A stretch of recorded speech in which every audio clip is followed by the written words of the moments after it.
what we hope to do and achieve with this podcast and venue of talking to you is just have people be prepared for any emergency that comes your way, whether it's a natural disaster, etc. And our goal is to teach people to think that way.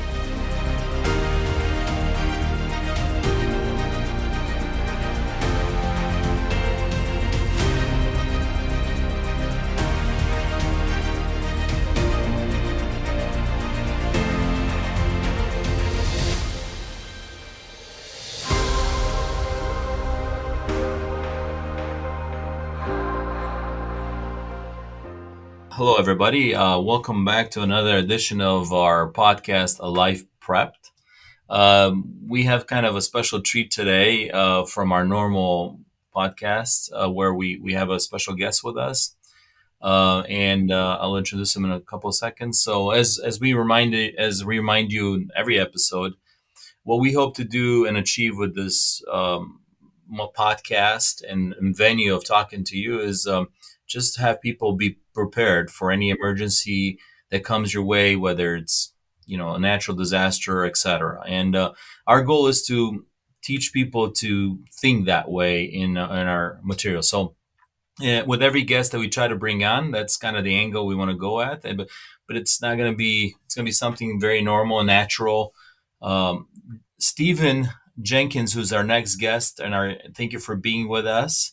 Uh, Hi, Stephen. has Hey, Steven. has How a you lot of doing? different things we can actually share and talk to him. He's probably a subject matter expert on a lot of different things, but we're kind of going to approach the discussion today from sort of a preparedness scenario, and we'll go from there. I think he's very much into health and is passionate about like sharing experiences with people about uh, taking health more seriously and in a more natural way is the way I understand it. So that's what we're talking to Steve about. But I've had the pleasure of meeting him, and there's a lot more to him than just that. But we'll probably start with that today. So, Stephen, welcome, Thank and you. welcome to the show today. I appreciate it. Yeah, thank you, Stephen. Stephen is located remotely somewhere around the world. And so we really appreciate you being with us and taking the time to be here with us today. So, David and I'm Daniel, you glad. I'm guys, glad to be here. I'll yep, tell you, I'm happy about this. awesome, awesome. So I'll let David kind of take it from here with some of the introduction questions, and maybe you guys can do further introduction for Stephen. So yeah, we've known Stephen for quite some time. Thank God we met. When was it? Maybe in 2012 or I Something like forgot. that. 2011, maybe, or 12. Yeah. Something like that. Yep. And then he actually introduced me to some ways that I used to kind of laugh at. Like it's not a like I told him like there's some people that are really having trouble with their health and all that stuff, and they were actually sick with like very serious illnesses. And I remember that he said, well, we can help them get on a good diet, lifestyle, and overall good health. And I was like, Stephen, these are like people that are pretty sick, like how is that gonna help them in that situation? I didn't really realize how important some things like fasting or doing cleansing and detoxing and stuff like that, how it could impact health so quickly and actually get somebody on the right track. So then thank you, we sat down and you explained me how a lot of things work, the body functions, and survival, and how the body like Hmm. tries to figure out how to heal itself. And God is the one that you told me, God is the one that does the healing. So it's not us. So we give glory to God for how he designed the body to heal itself, and has all the functions that can if you feed it the right stuff, it'll and doing the right Yeah. Amen. things, Yeah. it can heal. So then I started researching a lot more. I was interested in more of the functional natural stuff a lot more after that. And thank you for helping us with some of our relatives and some of our friends, and they are actually doing really well right now. Again, this is not medical advice, or we don't want a Hmm. miraculous cure for everybody and all these. We're just talking from our experience of our of our own Sure. family and friends that we've helped throughout, to try to figure out something that is can get them on the right track, right? So Yes. yeah, thank you again. That's, and anytime we have like certain questions about somebody having like a certain, they're in a certain crisis with certain health runs, you're one of the ones we we call upon, and thank you so much. You've always given us Well, thank really good you. insight on what to do and how to deal with stuff, because we're not big fans of going right away to the hospital or taking like pharmaceuticals and medicine right away. It's just not, that's not my my favorite way to deal with things. Well, being Yeah, healthy is part of this, part of survival. I mean, that's can't. You need to be healthy and active to survive any situation. Yes. yeah. Stephen definitely woke me up to the holistic approach for sure. I thought it was a joke. Actually, I was laughing and I started looking into it, and I was like, "This guy's right."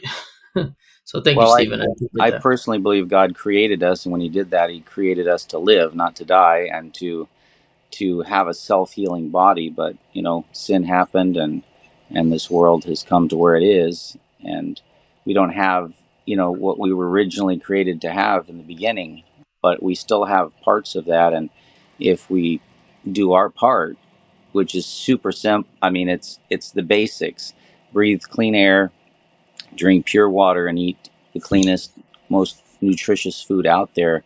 We give our body more of a chance to survive, and it's pretty hard to survive in any sort of global, whether it's economic, whether it's fire, whether it's flood, whether it's any of those, if your health is bad. So I always, try to encourage people to be as healthy as they possibly can, so that when disaster strikes, you have your health.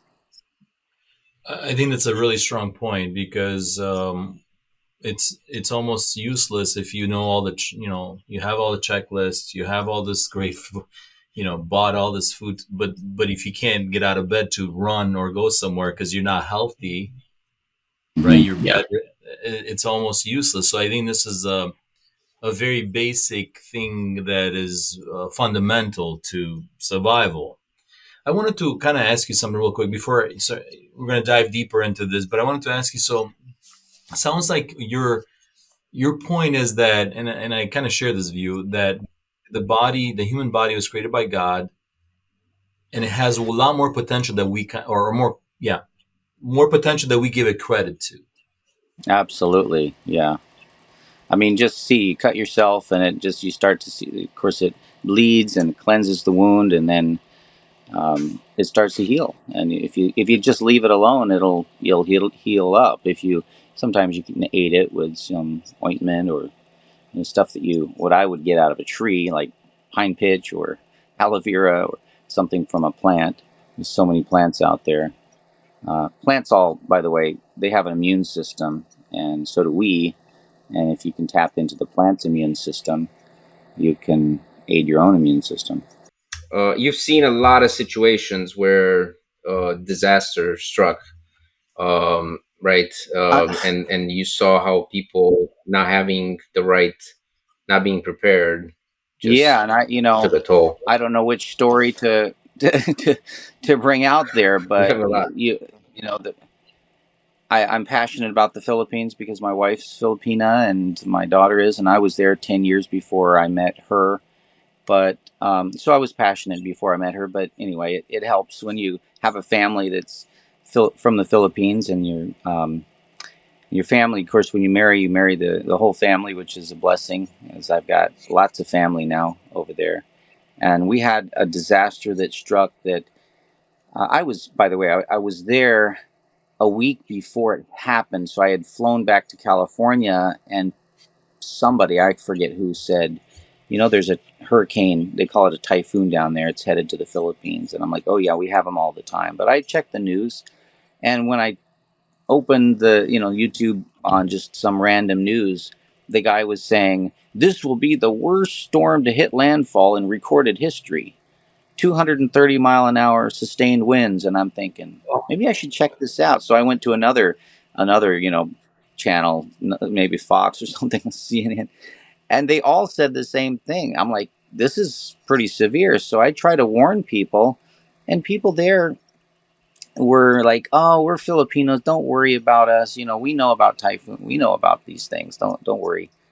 But I Wow. started to sense that they really didn't know. They didn't have any clue. And, going fast forward a little bit, the news said there would be a storm surge. Nobody had ever heard of a storm surge, didn't know what a storm surge was. So they just ignored it. They didn't know what that word was. So that's why there was almost 15,000 who, died in that Wow. fatalities. So I was trying to warn lots of different individuals, including of course, my family. But we were working in an area called Sandy Beach. That was our mission area, and that would be facing the Pacific, and they would get the brunt of the storm. So, tried to tell those people, and when nobody really listened, and of course, I had like 5 or 6 monitors up looking at the storm in different areas, wherever there was an earth cam, and I could see the storm. Of course, on one monitor, I could see where it was at, and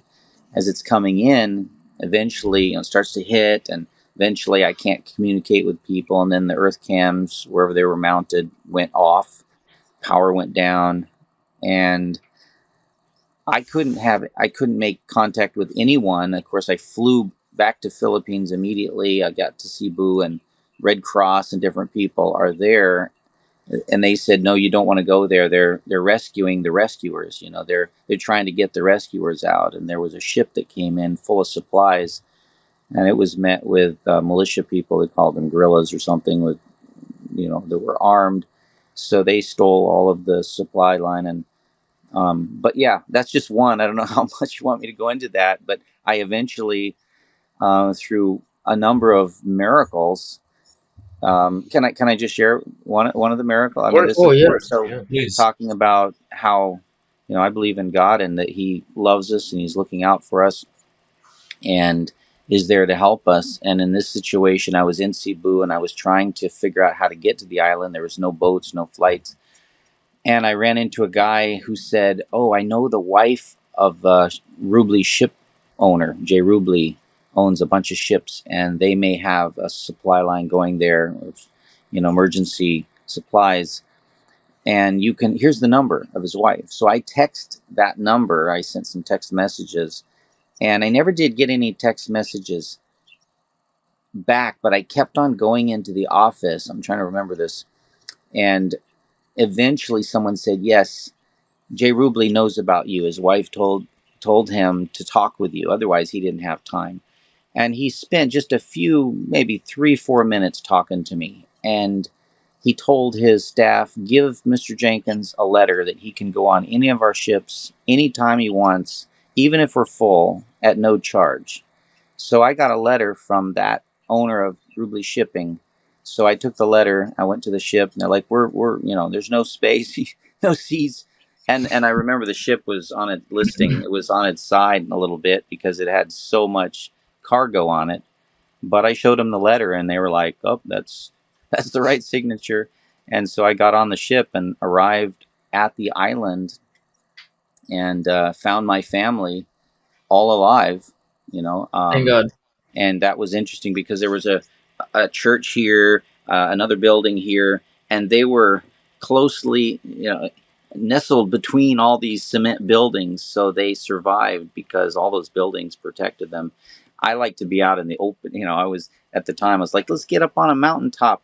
If you have the right kind of a building, a dome, cement, something that's strong, and we have that now. After this, I built that, but at the time, um, that's how they survived. So yeah. Thank God. Yeah, you got through with that. And I remember you told me they did get some. They only have had like white rice for a long time, for like long period of time, but it was hard to even Yeah. prepare That's that. a There wasn't enough staple. nutrition. Yeah. We were watching. My wife and I were watching yesterday something where we were eating. I think it was in Singapore, and it was a restaurant, and it was like plenty of food. But my wife started laughing. I said, "Why are you laughing?" She goes, "Look at my mom's face. She's looking at the food, and there's no rice." And I know what she's thinking. Like, if you don't have rice, you don't have food. Like, the other stuff is the viand, they call it. It's what goes with the rice. So rice is their main diet, and so automatically the people who are involved with getting supplies in think we need to get them food. It's like getting hay to the, to the horses eat hay, right? Like bread for Filipinos eat rice, Romanians. so let's get them their rice. The problem is that the whole area was so demolished, it was flattened, buildings, cement buildings, everything was gone, and there were bodies everywhere. The smell was bad, and so they sent rice in, but people didn't have any pots to cook with, no fresh water to cook with, no fire, no way to start a fire. And of course, rice is not a high nutrition food. It's starch. It's it's a good filler, but it doesn't have a lot of nutrition. And so they've learned. But malunggay, or they call it moringa in some countries, they have that little leaf that grows everywhere. So they Moringa add tea. that to it. They add that to it, and they have a little fish or something else with it. Anyway, it was really, really heartbreaking to see rice brought in eventually, but they couldn't do anything with it. And there was a family who survived the storm, and it was just, it's hard to talk about because,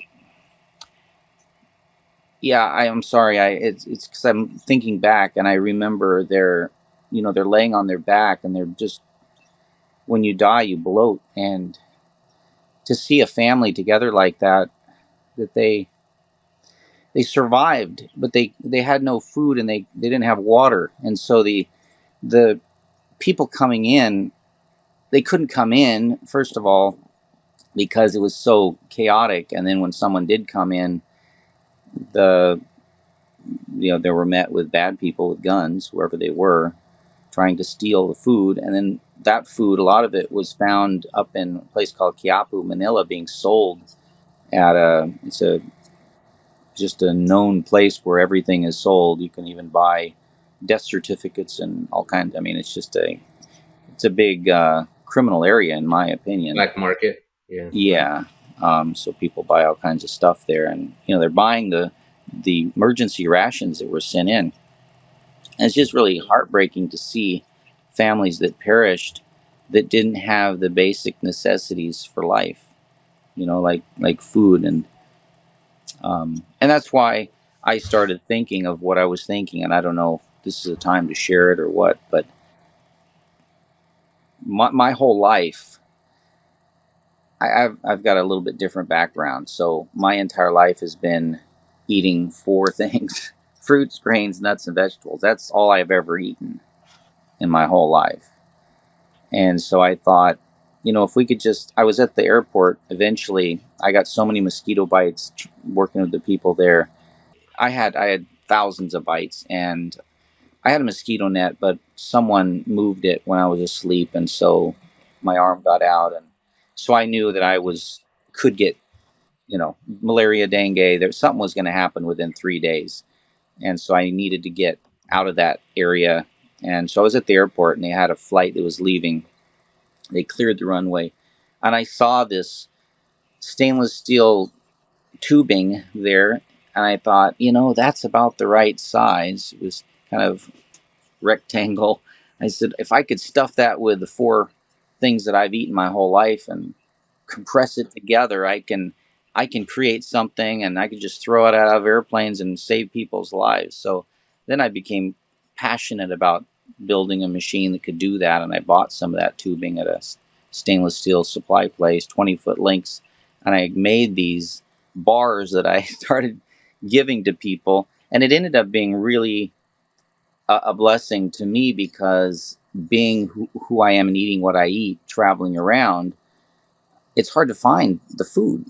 But with these bars, they were stacked together in a box, and I could know that with one little box, I had a month's supply. And so I would travel around, and people would be like, "What are you eating?" I'm like, "Oh, these are my food bars," and and then people would try them, and they're like, "Those are pretty good." And I just would find the ingredients is at different locations in the Philippines, the fruits, the dried either raisins or dates, or and then I would find the nuts, and then I'd find the vegetables that were dried. Sometimes it was usually malunggay, and the nuts, fruits, grains, nuts, and vegetables. Yeah. Anyway, I found those ingredients, and that's kind of where I got involved with that, and I'm still involved with that. But I didn't know how much you wanted me to say about that, but Yeah, that was no, one. that is, yeah, that's really cool. The bars, that Yeah, we was, had some of those. They were unbelievably good tasting. yeah. You sent us Well, a sample of that. what's funny is when I bring it up, people immediately say, "Oh, that's been done. Those are around." That's like there's so many of those. I've never seen any like mine. That's for sure. No, I You agree. know, they're usually too sweet and they're too small and they're not a whole meal. And what I was trying to do is have an entire meal that you drink a little bit of water and it swells up and you feel full and you're not like feeling sick from the high sugar content and stuff. So and make it affordable so people can afford to get it. And um, so that was food. So like I said, I don't know if I said it here, but I always tell people breathe clean air. You need air. Oxygen is primary nutrient for the body, and water is secondary, and food is your next. And that's those are all important.